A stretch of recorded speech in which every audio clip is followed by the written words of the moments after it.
This is Adam Lightman Bailey, and you are listening to the Real Takk Podcast. This is Jennifer Rodarte with Compass, and you're listening to the Real Takk Podcast. Hey, this is Lane Johnson representing Compass in Aspen, and you are listening to the Real Takk Podcast. Hello, this is Steve, and we're with Weidler Brothers of Compass in the DC metro area, and you're listening to the Real Takk Podcast.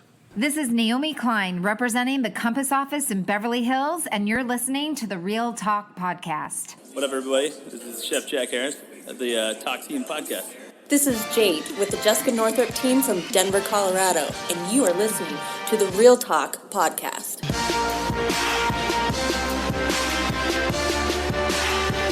What's up, guys? Welcome to another episode of Real Takk. As you guys have been seeing, I've been interviewing and getting people on my podcast across the nation, from Newport Beach, California, LA, Denver, Colorado, Chicago, Philly, Boston. And today I'm excited to bring on my friend. I've known him for a very long time. I'm actually very honored to have him come on. He's a guy that I've looked up to since I was very young in my real estate career. I have Mr. Chris Okada. Chris is a commercial real estate agent in New York City. He started his own firm in 2005, all by himself. He had spent his life savings in creating his own agency. Chris rose to distinction during the financial crisis of 2009 and its recovery by using the market's lowered state to transact nearly $1 billion in commercial real estate sales and leasing transactions in Midtown and Downtown Manhattan.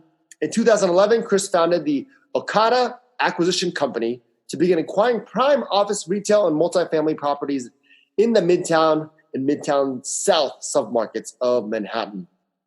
His acquisitions include a prime office building in the Herald Square section of Midtown, a brand new luxury condominium development known as 432 West 52nd Street.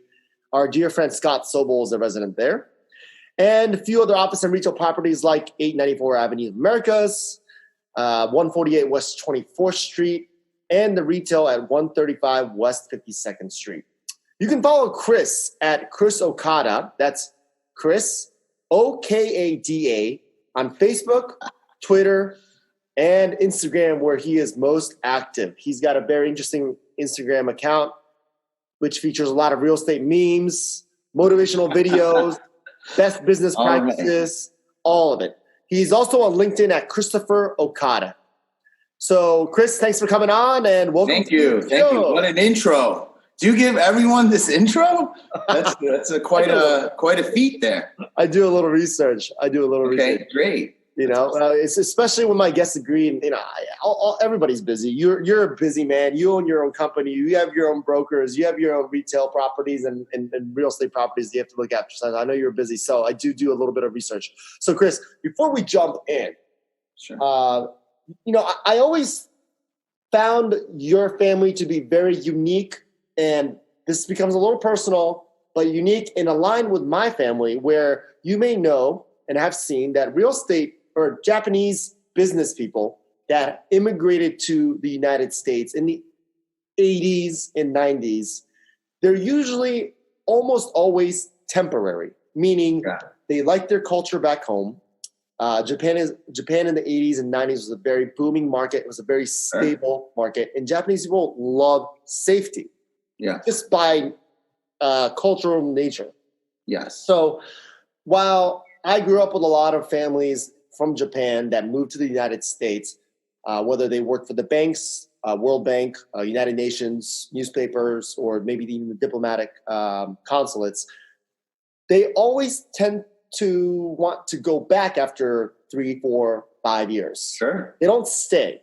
Yeah. I find your family very interesting, that it's one of the only few Japanese families I know in the United States that decided to stay and raise their family, their kids in the United States, rather than take them back to rush them back to Japan, where the education system is drastically different between middle school going into high school.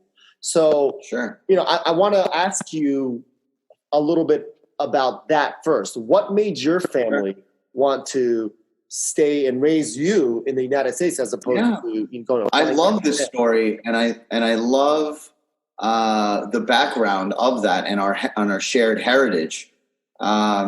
So my family, my mom and my father's no longer with us. He passed away years ago, but he was born in the last year of World War II. Okay. So let's think about Japan, World War II, and my mom was born, about 5-6 years after World War II was finished. And think about Tokyo with, it was desolate. And Hiroshima and Nagasaki. Like, you got to think about what Japan looked like after World War II. Basically, a lot of the people in the U.S. Army, they would say,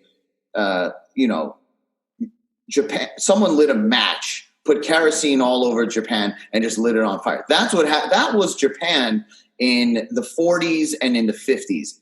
And then the U.S. came and occupied and really helped them rise to distinction economically in the 60s and in the 50s, 60s, and 70s, using it as a air base during the Korean-American War. So my parents' come up was not glamorous at all. And it was really tough. Even if if your mother or father was a banker or middle class, it wasn't the way we consider bankers and teachers today. It was much more, post World War II. So when my father emigrated here, it was in the late 60s, and my mom in the mid 70s.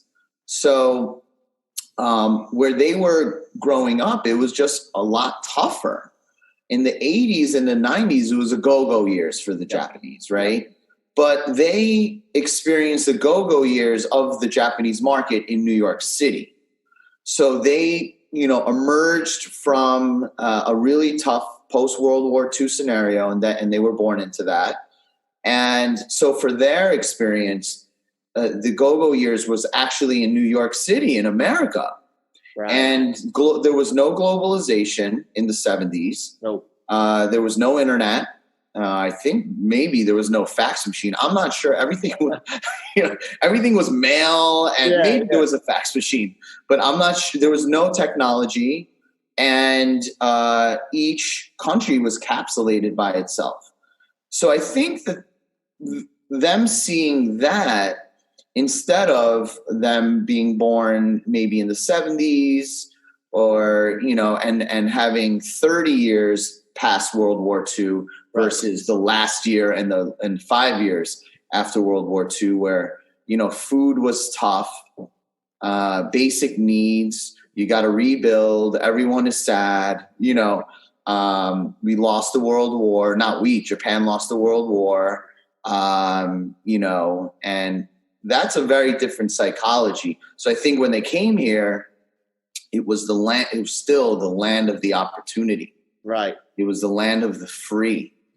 And luckily it happened. I mean, Japanese and Japanese Americans have such a tough history, because had my dad been born in the U.S. Instead of in Japan in 1944, 1945, he would have been incarcerated in the concentration camps. Yeah. So it was just about the time where there was still a lot of romance, right, from the Japanese perspective of coming to the U.S. Whereas if I was third generation, it would have been like, oh, my dad was, the land was taken. It's such a complicated. I could go and talk about the history of the Japanese. I love this subject. Yeah. And I only recently learned about all of this in my 30s. Like, I wasn't paying any attention to the history of this in my 20s or my early. I didn't care. Well, it's not that I didn't care, but you didn't care, but it wasn't something that you were really curious about. Yes, and that's the same as me as well. My parents came a little bit later than your parents, and it was a totally different. It was a totally different mentality of. You're right, the Japanese immigrating here in the 80s and 90s, because those were indeed what you said. They were the go-go years. Money was easier, business was booming, and the economy was great there. So the mentality is definitely different. I would say that what made your parents want to stay here? Did they initially come here just to come here and work a few years and then maybe go back, or did they decide to just come here and stay here and not move back permanently? My mom and my dad are both not the traditional. They're traditional Japanese, but my mom, growing up post World War II Tokyo, even in her teenage and early 20s, she knew that it was just not an easy upbringing for her. Right. Sure. And the minute she met my dad, and they met in Tokyo when he was on a business trip. Actually, no, he was visiting his family, his mom, and my grandma on my dad's side was like, "You need to meet this girl." And he met her, and basically, that's how the story began. They met, they started talking, and and my dad was like, "Come to America, come to America," and she did. So I don't know what it would be like if you were to meet a Japanese woman in Tokyo today, and you would hang out for a few weeks, and then you would just text her and being like, "You should come to America." Yeah, no, it doesn't work like that. I don't know how easy it would be for her to jump on a plane and say, "Peace out, Tokyo, I'm out," Yeah. Whereas my mom was all about it. She wanted a new life. And again, I think it was the allure of New York City and the land and America and the movies and the streets are paved with gold. Paved with gold. Yeah, and the beaches are filled with diamonds. Diamond beaches, and so the 70s were very different than the 80s. Why did your dad want to come to the U.S. in the first place? I mean, he was born. His story is so wild. He was born and a little bit. He was born actually in a Chinese concentration camp. Wow. And it was originally a Japanese. You could edit some of this out if you want. A Japanese concentration camp that got turned over after the World War II was ended, and then took the Japanese civilians because of occupation and reversed the role. Reversed it. And then now the Chinese were controlling it, but it was guarded by Russians. Wow. Because Russians came in. It's a very interesting story. So my dad, growing up in he was born in Manchuria, China. Okay. And they were part of the Salvation Army. Uh-huh. And so the thesis and the philosophy of Salvation Army is your garbage, what you consider garbage, is someone else's safety. Sure. So you drop off all your used stuff for the Salvation Army. But there's no financial gain in the Salvation Army. You're very of the earth. It's a Christian upbringing. And he tasted his first success here in New York City, and he absolutely believed. And then he rose to distinction, like no other person I've seen. And once you hit those levels and you're living the high life, I mean, you're going to go back, to Japan. Going back to Japan is like he left there at 23 years old, and he made all his money in his 30s and 40s. So by the time you've made all your money, you ain't coming back. You're coming back. Because what is there to come back to? Your teenage, your college dorm, your college house. Yeah. I mean, you could, but after he made money, I think that was it. And then the race was on. So that's why my mom was rebellious. My father made money, and you can't be rebellious in Japan. Once you become American and you become that independent thinker, it's hard to go back into the systemized system of society. It's very difficult. It is. Very. Yeah. Well, that's good to know. So that gives the audience a little bit more about your background and your last name. Let's pivot a little bit. Fast forward to your young professional career. Your dad was a broker, so you worked for his brokerage when you first started, correct? And I read about your first deal, which I love. It was a multifamily residential deal, building owner had cancer, but he didn't tell you until he was about to pass, or I guess he passed. Yeah. And then luckily the deal still closed for you. And the commission that you got was $71,400, half of which your dad took. Yeah. He could have given you a better split if it was your family, but I guess he still took 50% of it. But that was cool. It's a really cool story in the early 2000s. Yeah. Where entry-level positions were only $35,000 per annum. You couldn't even get an interview at these jobs. And 2 years later, that basically it amounts to basically, all the work that you did to close that deal amounts to basically you're even with society at the time.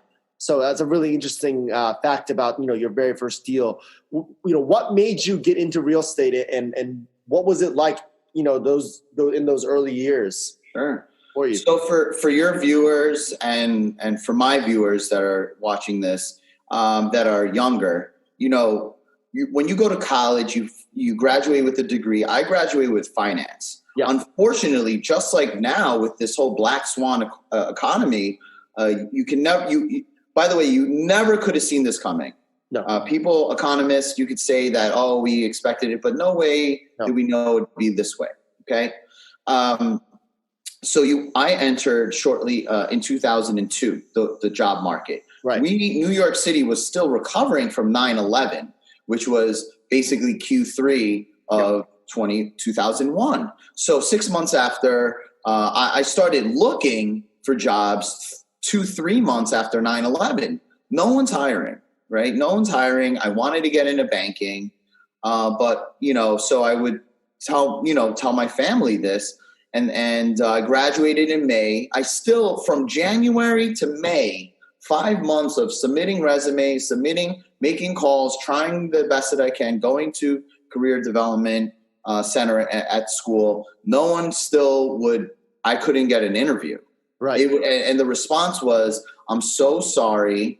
We just fired 10,000 first year, frontline men and analysts and entry level people. Mm-hmm. And I'm sorry, we're just closing our window. And the workforce environment, I graduated from State University of New York and I graduated with honors, but obviously you're going to first go, if you can, you're going to go to the Ivy Leaguers. Sure. That's just how it is. You're going to go to Harvard, Yale, Brown first, Princeton first. You're going to go to all of them first in finance and see the talent that you can get at the salary requirements that is of society, right?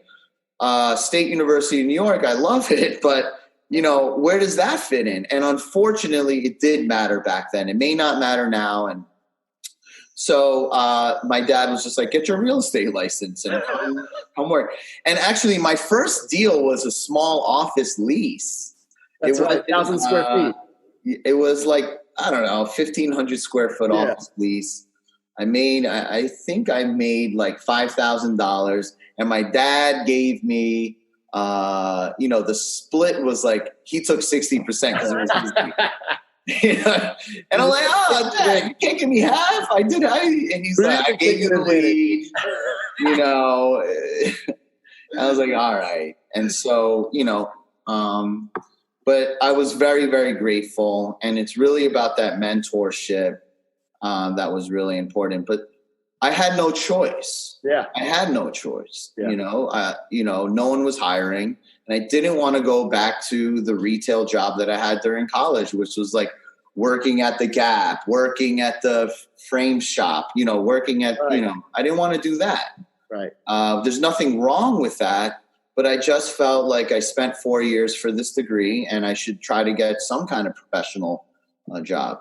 So what was your mentality like, the first 2 years in the business? Did you have a, no plan B type mentality, or were you like, maybe I'll... No, I had plan A, plan B, plans, because I entered with this being plan B. Right. So plan B was my plan, became my plan A. But back then I really... I was very young and I was still in the mode of like happy hours, having fun, going out. That was still extremely important. It's so important now, right? Yeah, it's still important now. But like, it was really important back then. Yeah. Even though none of my friends, were making money and everyone was entry level and we all had college debt and credit card debt and car loan. We were just, but those were some amazing times. So the first couple of years was sort of like me doing what I had to do as it was a job. Yeah. It wasn't a career. It wasn't my career. I came in at 10, 11. I left at 3 or 4. And I used to get yelled at, but I was rebellious and I didn't, but I really wanted to, after working for several months, a year even, after I did the townhouse sale, I still wasn't committed to doing real estate full time. And that was after a couple of years. Okay. I wanted to get into music. I was a DJ. I wanted to get into fashion. So I did that. I quit real estate after like 18 months or after I closed that deal. Okay. And I went into fashion and it was a salaried position. Okay. Like $40,000. And I was very, very appreciative of that stability. Yeah. And I was at that job for 7, 8 months, and I got into a huge fight with my boss. Interesting. At the time in fashion, because in fashion, it's very different. Real estate, you deal with sharks, you deal with all kinds of crazy personalities. Oh, yeah. But fashion, you deal with everyone like rips on each other, and it's all based on, not all fashion, let me say that. But this environment that I was in was like everyone was not as cutthroat, but it was a lot of plastic. Everyone was fake, and they would judge you based on your shirt or your shoes, or even guys. Like, I'd be like, all right, okay, so, you don't have the best shoes, and then you get ripped on. And it was it was not a great environment for me. Real estate is a tough environment. Who knew fashion was even tougher? Fashion is another beast of its own. It's very it's all high pressure. It's still New York City. Yeah. But there's several layers of presentation that go way above and beyond commercial real estate or residential. So you were like, forget this. You got in a huge fight. I got in a huge fight. I popped an account from Calvin Klein. I'm preparing, because I was the only suit in real estate. Oh, I wore a suit, like suit and tie. Okay. And I looked like a banker. That's what I knew. But my competition were like t-shirt and jeans, whereas I would bring the professionalism, and they're like, okay, this kid is out of place, but I could see that he cares about the professionalism. So the suit and tie, no one did that in fashion. Okay. And so I popped Calvin Klein, and for some reason in real estate, they'd be like, great, you got the exclusive, congrats, the real work begins, but congratulations, and you feel good. In that environment, I got Calvin Klein, you didn't do the deal until they bought in bulk, right? Right. But you got them in the door, it's the exclusive, and they're going to give you a shot on one line or one concept that they had for outerwear. And I got shitted on by my boss. And I was like, what this is strange. Why are you yelling at me? I just brought the deal. Yeah, you got the deal. We still have work to do, which we're doing, but it was over something petty. And I just right then and there, I still remember in the bullpen, and he's yelling at me. And there's something about being yelled at in front of your peers that's unacceptable. Like, people do it in the workplace behind closed doors, but yeah, praise in front and then discipline in back.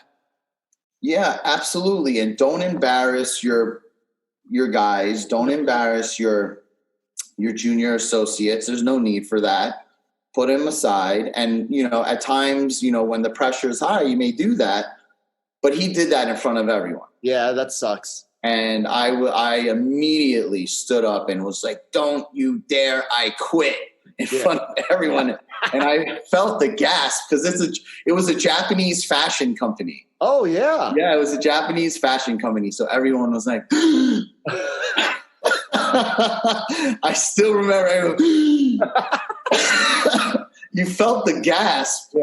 And because everyone gets in line. Everyone gets in line. And they always do. Yeah. And then I was like, I quit. And he didn't believe me. And then I was like, I don't care. I quit.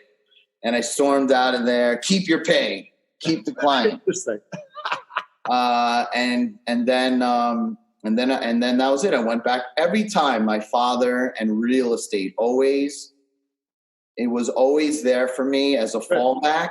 Good. And then eventually, I checked off all the things. I love music. I went into music, and it was the same thing.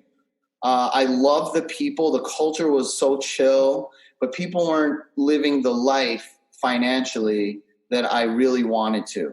And music, even back then, because that was when streaming services and stuff was kind of starting to still CDs. Yeah, it was still Apple was moving and shaking. Yeah, but there was no Spotify. Right. Napster was maybe like on the verge. Yeah, getting there. Right. But still a lot of it was tangible music.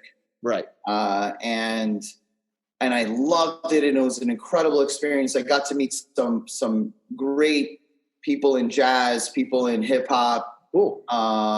Met some of the Wu-Tang Clan. It was just so much fun. But behind the scenes, behind all the glamour, behind all the photography, behind all the hype, people in the music industry that are not superstars, that are not, up and coming.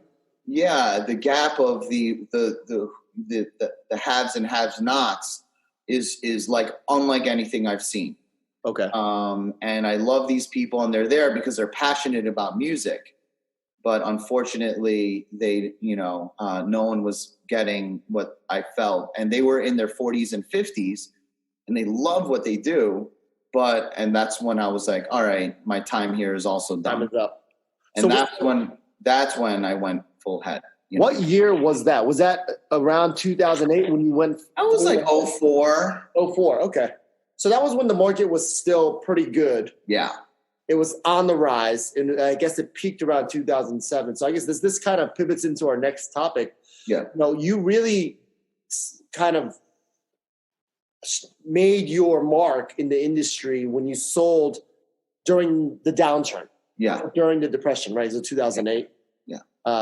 How did you do that? I mean, what was was that like your awakening into your career as a real estate professional? And, what was that like? Honestly, my awakening in real estate was when I went off on my own. And my father was like, hey, I want to semi-retire. I've been doing this for decades. I just don't want to do the rat race. Right. But his company, at the time, we had so many, not disagreements, but I'm just a different generation than him. Yeah, yeah. So I was more about being tech forward. I really wanted to do things. I didn't want necessarily his staff and his brokers. And he had a big office on Madison Avenue. And it just wasn't, I didn't want that liability because I was 24, 25 at the time. And in the summer of 2005, that's when I struck out on my own. And it was scary. It was very scary. But I didn't have much to lose. Sure. And I spoke to Barbara Corcoran. I spoke to my mom. I spoke to C.B. Richard Ellis. What was her advice? Her advice, she goes, and my mom was in residential, and she was very prominent in the 80s and 90s. She still is. She's retired now, but her license is still with Douglas Elliman. Yeah. I think she celebrated 41 years. I mean, it's just like real estate, you could do this forever. Like you may not want to, but you can. No one's going to force you to retire, which is great. Yeah, correct. So Barbara Corcoran was basically, she had just sold Corcoran. No, she had sold years ago, but she was still involved. Yeah. And I told her, I read your book. I love it. My mom told me that I should reach out to you, and she knew my mom. And her advice was like, call the CEO. And I forgot if it was Pam Lieber. I forget who. She's like, call the president, let them know that we spoke. And I would love to have you in the Corcoran group. Oh, But wow. She's trying to recruit you. It was more of like, hey, what are you guys doing? I'm transitioning in my career, but it was more or less, we would love to have you, and call the CEO. And I never really took it past that. But the thing with my mom was, I told my mom, like, Barbara Corcoran just said you were a legend. That was like, it wasn't about like finding the job. That was like giving my mom for the first time in my mid-20s, like my mom praise. Because regardless of, you could be Jay-Z, Beyonce's children, but for the children, it's mom and dad. Yeah. Like, it's not, you could be, Elon Musk's newest baby, which I can't pronounce the name, but, for them, he's dad. It's not Elon. It's a different. So that was the first time in my 20s. I was like, Mom, you're a legend? And then she goes, yes, I'm a legend. I'll never forget. Who knew? Who knew you were a big deal? Yeah, I never thought that. I just thought she was tough time mom, Yeah. But then I said, you know what, I'm going on my own. And that's when it was all in, and this is what I'm doing, and this is what you focus on 24/7.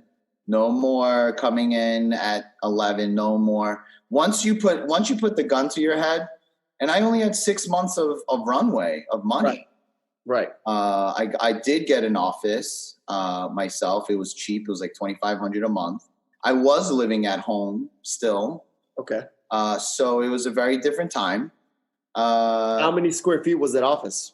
It was like 1,000 feet. It wasn't Still pretty sizable. Yeah. Yeah. It was still nice. And that was it. But that's when it started flowing. And I was doing apartment rentals. I was doing sales because I was trying to do what I thought worked back then. Right. And one by one, it just wound up being like my office, the demand for office in affordable parts of the Fashion District in Bryant Park was just emerging. That was so Chelsea was just emerging, and the Garment Center and Fashion District. Right. Okay. And so that's when it just took off. And then 2008 was really, but I wasn't as scared in 2008 as I am today. That's the truth. Because 2008, you could go to the office and fight. Right. Pick up the phone at the office. Start hammering calls in the office. Right. You have the camaraderie. Everyone, let's do this. Everyone pick up the phone. Everyone do this. Now you got to do it at Zoom. You got to do a Zoom call for the team meetings once a week or once every few weeks. I mean, you could do it daily. Some people do it daily. But for me, the actual office space was really, really important for me. Going to the office, seeing the people, being like, are you making you got to do it. I love what you said recently on your Instagram post. You said that the camaraderie of the bullpen cannot be replicated. It's very tough. And people right now are saying, well, now we know how to work from home. My sister works for Facebook. They announced everybody working from home for the rest of the year. Twitter, same thing, right? They can work for the rest of the year. They can work from home for the rest of the year. But to me, I'm on the same boat as you. You cannot replicate the culture inside the bullpen. It's very tough. It's very tough. Very tough. So I guess this leads to our next topic is the downturn of 2008 is when you made your money. Yeah. Or a lot of it was in 2008. I mean, these two downturns, they don't really compare, do they? There are comparisons as far as I think this is longer. Yeah. Than the problem is longer than the pain that we felt in '08. Right. With a crash, boom, it's down. And it was a 6-month thing. Right. Lehman, September, bottom of the market, March. Right. 2009. Right. Then it was time to rebuild. Right. I don't know. Let's see how we are, because it's March, April, May, June, July, August, September. Is September going to be the March 09, or are we going to is it going to be a W? Right. If it's a W, that's emotionally, mentally, physically, financially going to be devastating for the country. Exhausting. If we start all over again and it's March 1 and September 1, or March 15th and September 15th, then we got to start all over again. And that double whammy is the devastation that I am trying to, and here we're dealing with death. Before, we're dealing with financial wherewithal, but the essential workers, the delivery men, the pizza delivery guys, pizza's still open, but all those people, and look at the unemployment statistics. We're almost at 40 million. Whereas at the peak, we were at 14 million. That's right. So this is unemployment-wise, I would say, is it 3 times as bad? Maybe. We'll see. It's also, different types of unemployment, right? Because in 2008, the unemployment was largely in the finance, banking, housing sector, consulting sector. Big fives were hit.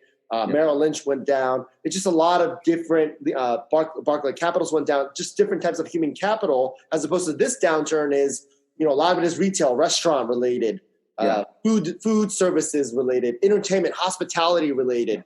It's a different type of unemployment, but you're right. It is 4X, 3.5X, 4X what it was in 2008. So I think the long-term effects is still kind of waiting to be seen as far as that unemployment is concerned. But I guess my question to you is, what are your thoughts on, what's going to happen in the future? Is it a W-shaped recovery? Is it an L-shaped recovery? Is it a V-shaped recovery? All right. So the L-shaped thing, that gave me a panic attack. All right. So when we're talking about recovery, yes, Dan Pena or whatever, this guy, Dan Pena.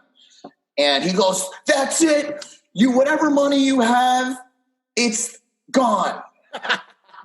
All right? Your house is worth nothing. It's over. Your business is worth nothing. Okay, that's extreme. Dr. Doom, chill out. Let's relax. Let's go outside. It's sunny out in New York. It's a beautiful day. We're still alive. Your background is beautiful.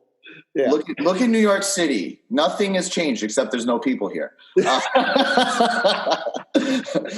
the background. Everything's going to be fine. All the rich New Yorkers just bought homes in Connecticut. Yeah. Is that the there's an interesting Connecticut, Hamptons, Long Island, Westchester. Yeah, they've migrated out. A lot of the rich people migrated out and bought homes out there. Interesting. I'm going to look into that. Hopefully, I want to see some Q2 statistics in a few months. Find out if there was an article on the Real Deal out yesterday about how Connecticut, there's a tidal wave of buyers coming in and buying up. The prime areas of Connecticut, the waterfront, the Hartfords, the New Canaan, areas like that. So what do you think is going to happen? Is it recovery? I hope it's sort of like a slow recovery back, but the W is for me, the L is just like, all right, calm down. All right. What are you trying to do? You're trying to give us a heart attack. All right. But the W recovery is also scary. If we see New Yorkers or the nation start seeing, New York's at its peak saw 800 deaths a day in just one state.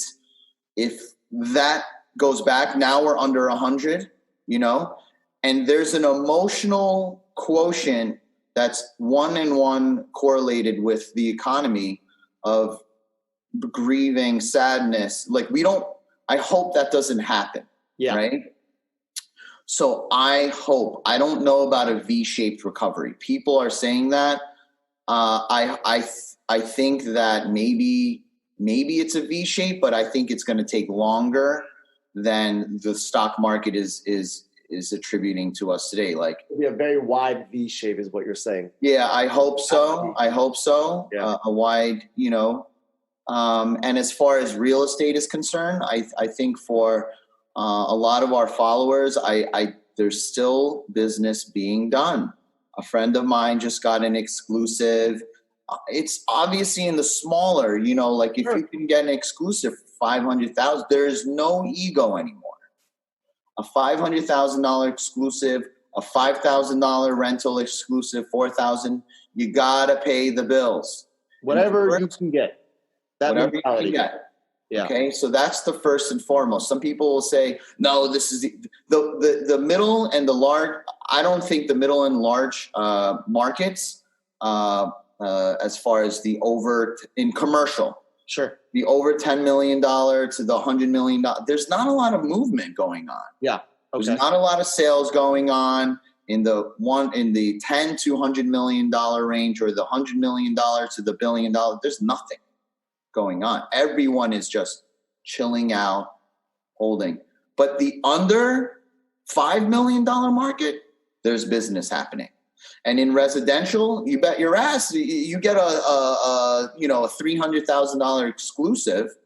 That'll move. That's not going to just stand there. Now, who wants to do a $300,000 exclusive? The people that need to make the money. Right. Or there's no more. It's a volume business. You got to do the rentals. And everything is done virtually. Everything is being done virtually. So you have to have your 3D walkthroughs. You have to have your videos up. You have to have your pictures up. And it'll take a little bit longer. But the first thing that's going to come back without a question is the rentals. If you have a $2,000 a month rental or an $1,800 a month rental, people will sign that sight unseen. They'll sign that virtually. Okay. Right. So that's already happening. They'll do that. Yeah. They'll sign it, What about in your market? What about the office leasing? Office leasing, buildings. Already at the peak of the market, in some of our spaces, we were getting $65 to $70 a foot. There's no shame in saying that we can do leases in the mid 40s. Wow. So statistically wise, that's a significant jump, because the enemy is vacancy, not low rents. Right. And that's when, thankfully, the conservative underwriting that was taking place in 2011, 2012, 2013. If you bought office with expectations of $65, $70 a foot, and you took 65% LTV, or 70% or 80%, that's going to be a tough situation. Right. Because the old school landlords know, and have the room, if they have very little debt, to be like, it's $45, get rid of it. Our vacancy went from 5%, 95% full, and now we're at 80, maybe 75%, just because people don't need that office. We're going to meet the market fast. Some people say, wait, you never know. Why sign a 5-year lease now? Why sign a 10-year lease now with 25% discounted rents, 30% discounted rents? Why? Because vacancy is the enemy. Right. So do you think that most landlords that were getting $100 a foot, $90 a foot, the Class A buildings, do you think that there will be a big drop? The $100 a foot will now be going for $70 a foot. Do you think there will be a big, 20, I think so. Price per square foot? It's economics 101, supply and demand. Right. The first things that people are going to look at are the glut and the millions of square feet of sublease space that are going to happen. Sure. There's definitely going to be, if Twitter announced that, if Facebook announced that, and they've committed to 1 million feet, 1.5 million in the Hudson Yards, and they have another 1 million in downtown, and they have, there were whispers. Will they sublease space? They don't have to, but maybe they will. Yeah. Maybe Google will. They have 2-3 million square feet. Yeah. And then everyone below that. Are they going to need space? We have a lot of startup companies that we work with that went from 5,000 to 10,000 square feet, and now we were in the market for 15,000. Yeah. Now they're telling us we need to figure out how to survive. Right. So it went from expansion to how to survive in 2 months. Right. And how to survive, AKA now they had 10,000 square feet. Maybe how do we survive with 3,000 square feet? Maybe we can sublease our space out. Yeah. Right. And then, so those people that have the 10,000 square feet, maybe they're going to sublease half the space. Right. Because if for whatever reason, and people in tech, it's finance and tech in real estate, in commercial real estate, those were the two leaders. Tech was for the first time peered its head out as the leader because, New York City was forever the financial capital of the world. And then tech overtook that for the first time in the past 24 months with all these big transactions. I think tech is going to be contracting the most, actually. Yeah. Let's talk about WeWork. They just learned how to work from home effectively. I mean, that's what they're effectively doing right now. Yeah. They're comfortable with that. And so does that mean 50%, 25% of the space they don't need? Does that mean 50%? Right. And if they have a big enough balance sheet and enough cash flow, they can sublease space that they rented for $75 for $30.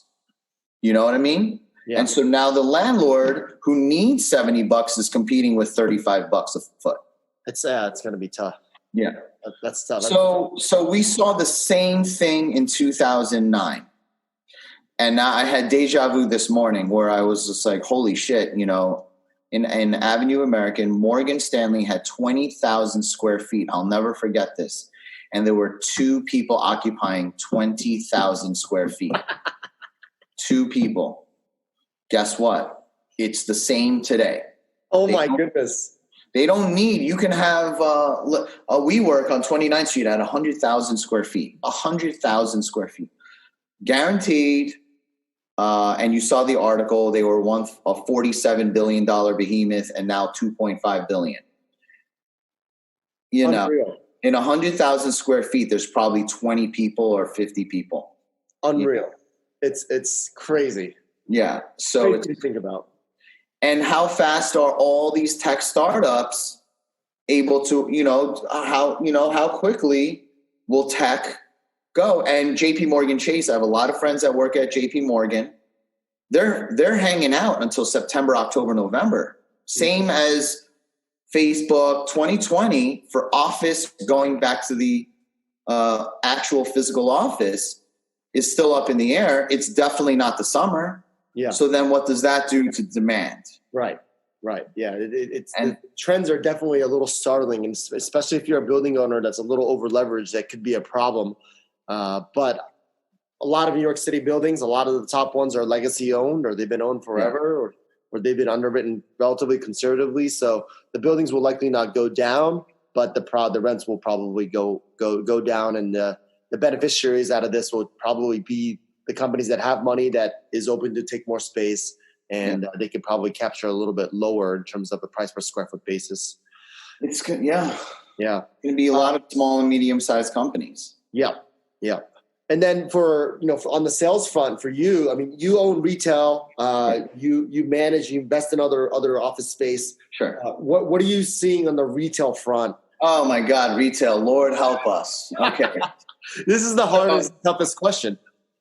So I've always been a conservative investor and purchaser of real estate, always.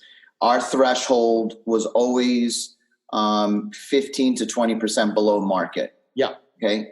When retail, a couple of properties that I acquired, they met those thresholds for that environment. You know what I'm saying? But when retail's rent kept going, right?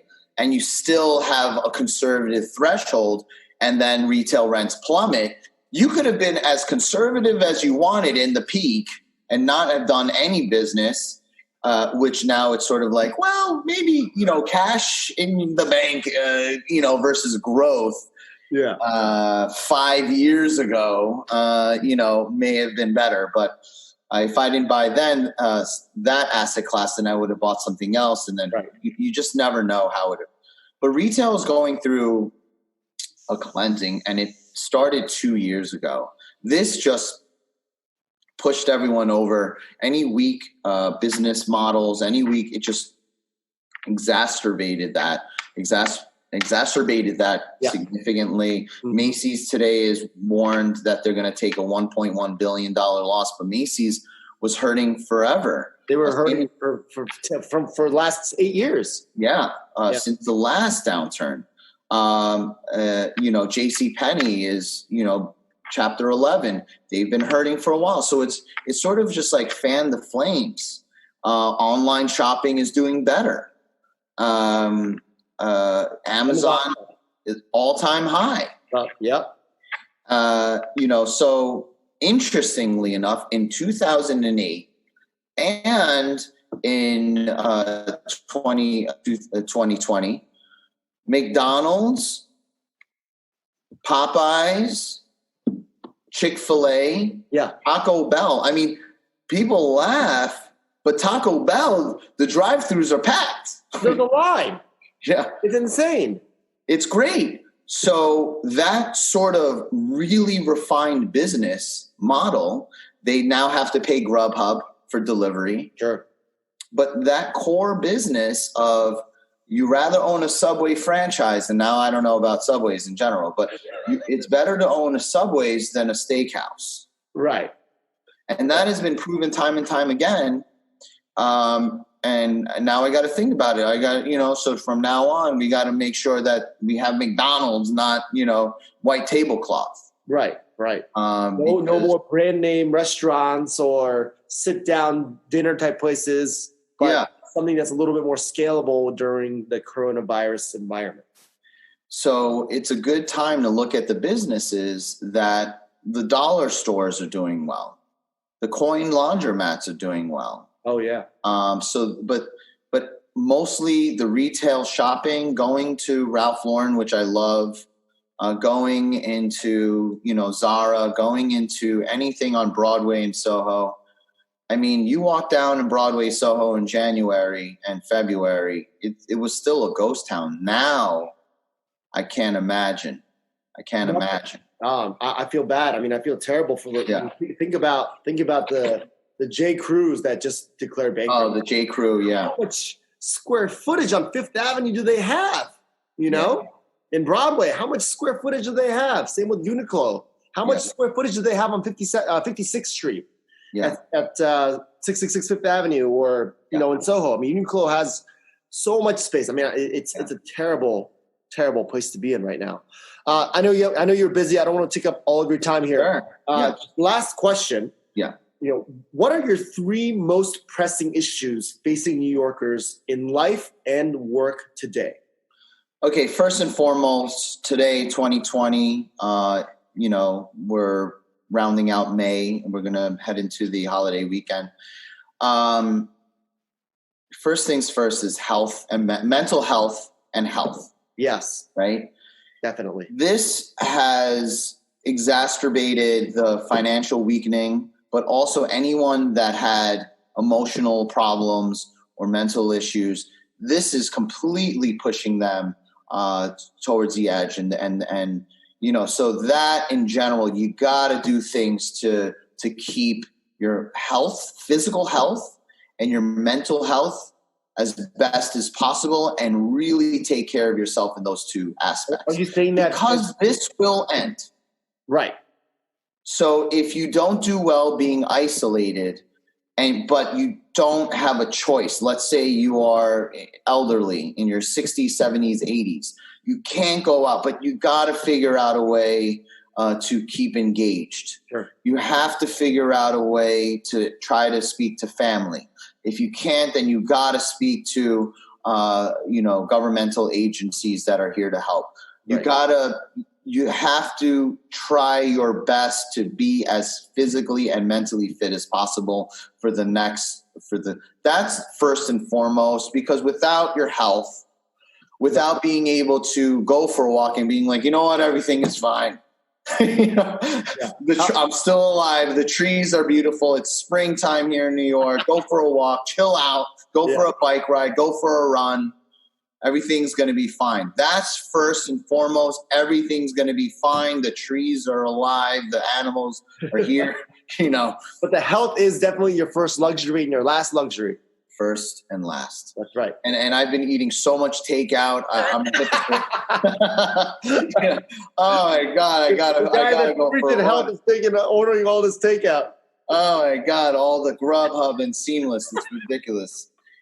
So that's the first. The second is then finding a way financially. You got to take care of yourself financially. Okay. You really, and if you're and for our viewers, they're in real estate. Ego is gone. Okay. You got to survive. If you're in resi, get those, I don't give a shit. Get the studio 1-bedroom listings. Yeah. Of course. I was texting with friends, and a broker was lucky enough to sell a Park Avenue, multi-million-dollar home. Great, good for them. There's 58,000 agents in New York State alone. Okay, yes, the bottom 10, the bottom 20% were part-time anyway. They're not focused. They're not, And Adelaide Polzinelli at Compass Commercial, love her. She's a partner, good, mentor, also, hustler. She had an article in BizNow. She was mentioned in a BizNow article. This is going to be a cleansing of agents. Don't be the agent that gets wiped out. Right. And that's really for the newer people. There is no shame in doing a studio, 1-bedroom, 2-bedroom rentals. It doesn't matter. Survival. $1,000, $2,000, $3,000 now. How can you do that today? That is the survivorship. Right. And then when you go bigger, the CEOs, the team leaders, the team captains, you got to, give the structure, and as a team, try to rebuild that camaraderie, that sort of, we can do it. You're cutting expenses. You may have to cut office space. You may have to furlough. You may have to let people go. Right. But the survivorship of the team and there's no ego. It doesn't matter if you're a team of 1 now or a team of 30. It doesn't matter. You gotta put on the thinking cap and survivorship of the team, survivorship of the company. But you can't go home, be relaxed. You have to be able to know and give yourself goals. I need 1 exclusive. I need 5 exclusives.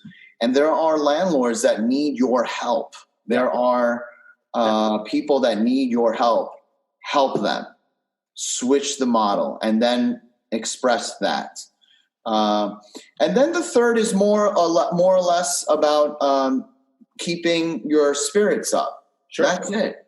Just keeping your spirits up. Stay Hang out, family time, virtual happy hours, barbecues. We're slowly coming back. Yes. For you, I know you're big. I don't know if the slopes are open. Are they open? No, they closed a long time ago. But we still hiked it. We still hiked the mountains in snow. Okay. So go hiking.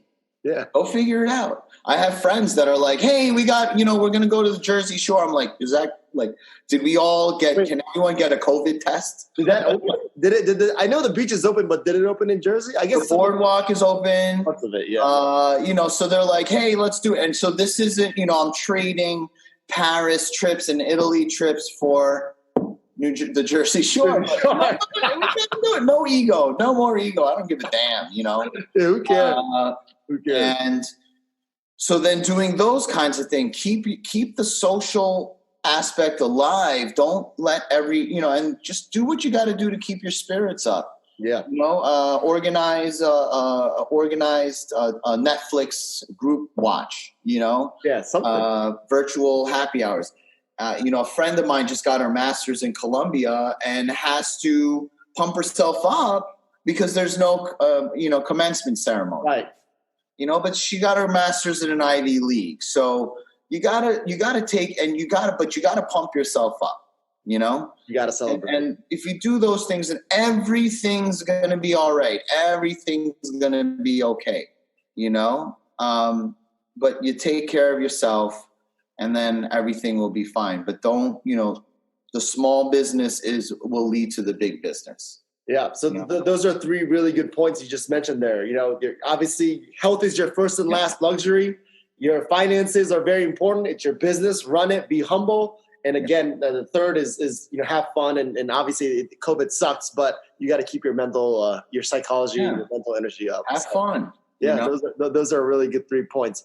Listen, Chris, I really appreciate your time. It's been about an hour since you jumped on, so we got to let you go. Again, if you're listening, follow Chris at Chris Okada on Instagram, Chris Okada on Facebook and Twitter, and then on LinkedIn, Christopher Okada. I appreciate your time, Chris.